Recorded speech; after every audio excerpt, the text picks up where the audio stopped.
The Baldoni thing. Oh, I can't get enough of Baldoni and Lively. I can't. I think it's unbelievable. Do you? Yes, because people, if you're going to try and snowball people, they're going to figure it out. There's nothing. You can't get away with anything. Well, you've these already days. said something right away. You want to snowball people. Who is snowballing who? Give them a snow job. Well, I mean, if you Blake Lively. I mean, Blake Lively thought she could, orchestrate this, basically taking this project from Baldoni.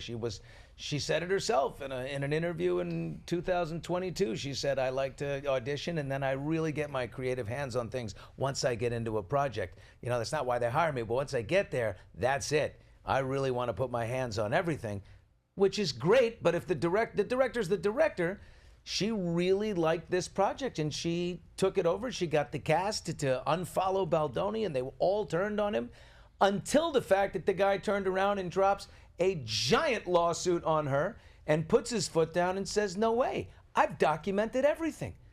Look what she did to me. How do you get out of that? It's all here.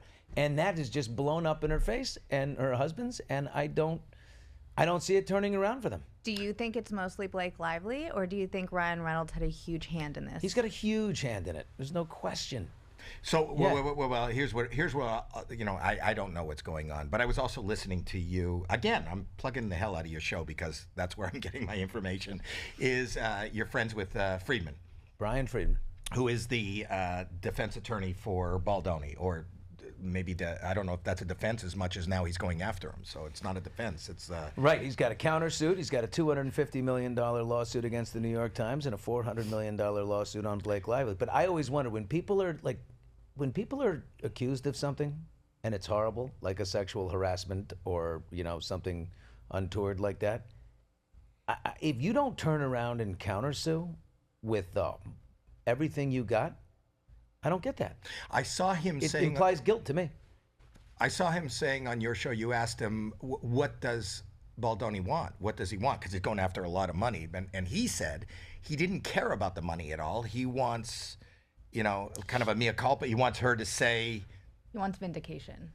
Don't say it's not true. You're never going to get that. This guy was second on the call sheet, at Jane the Virgin, okay? And he finds this incredible project, this book by Colleen Hoover, and he buys the rights, convinces Colleen, who's looking at it with several other people, to direct and develop the material into a movie.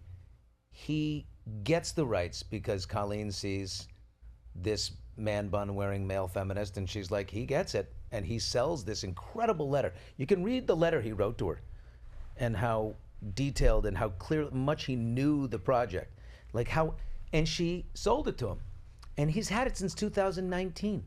It's 2025 now. This guy poured everything into this. And he did a hell of a job. Made $350 million on a $25 million budget. Well, he's got this company with his partner called Wayfair. Is that the name of the company? Yeah. Yeah.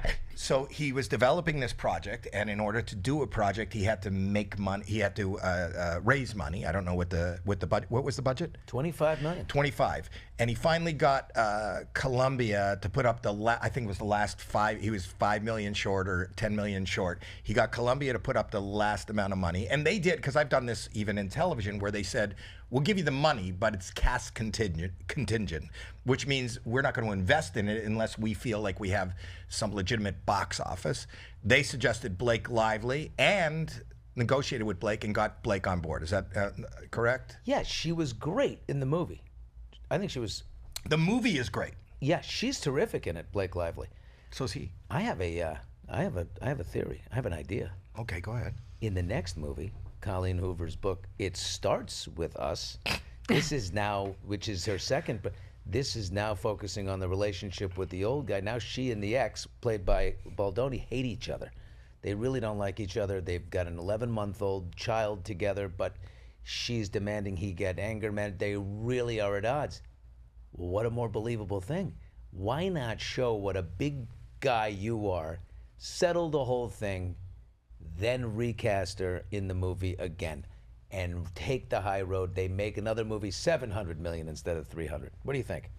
I say On paper, yes. Do it. In real life, it'll never happen. I Never. thought Justin, before all this, said that he was going, before the lawsuit, the countersuit, said that he was going to give up the right to the movie to Blake, and he just wanted to walk away. I wonder if that's Isn't still that the amazing? case. Yeah, it was on the day that it was released. They said, hey, if it goes great, you can direct the next movie. He goes, yeah, maybe Blake should do that. But didn't you think that was kind of tongue-in-cheek, kind of Well, snark? this guy's a proven director, okay? He did a really good job.